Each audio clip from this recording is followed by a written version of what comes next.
Okay, in this series of videos, I'm going to take you through the importation of transactions, primarily showing with Xero, but the principle is exactly the same for Sage 50 and 200 and any other accounts package we write in the future.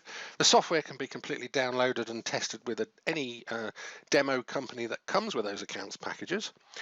So here I am in Excel, having had it installed, and we've got a PostTrans toolbar. So this enables us several different buttons here. Import, obviously imports, extract, extracts data, more relevant to static data. Clear, clears the sheet down. Cache allows us to see what's in the cache. That's applicable to the online accounting packages such as Xero, because we actually cache data to speed up transactional performance. Tags allows us to access all our tags, as in the mappings between the spreadsheet and the accounts package fields.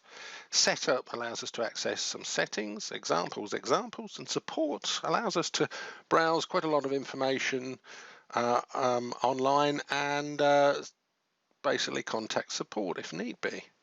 If you need to contact support, please send as much information as possible, including an example spreadsheet with demonstration data to demonstrate whatever problem you've got.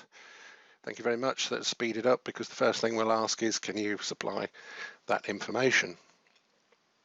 So I'm just going to open an example, and we're just going to briefly talk about some settings. I'm just going to double click on single transaction. And now it opens a template, pre-built template for importing. Well, in this case, it's set up to do a sales invoice, but that's quite irrelevant, because all I'm just going to do is talk about some of the basics, and future videos will move on to the structure and how you design it. I'm just going to talk about the setup button. So if I press the setup button, first of all, at the top there, we can see it says which company we are talking to currently. If we press the change button, PostTrans displays all the different companies. So in Sage 50 and 200, they would all be displayed also. This is Xero companies, and it automatically gives them a 6-character code. You want to import information into multiple companies within one spreadsheet, you would use that code to denote the change in companies. I'm just going to double click on demo, and that means that that data is going to be written into the demo company. Further down here, we have the registration information. We can access our online account and alter our billing. Everything's done online. So when you install the software, it asks you to register it. When you use it with a live company, you will then need to purchase a monthly subscription to use the software with a live company.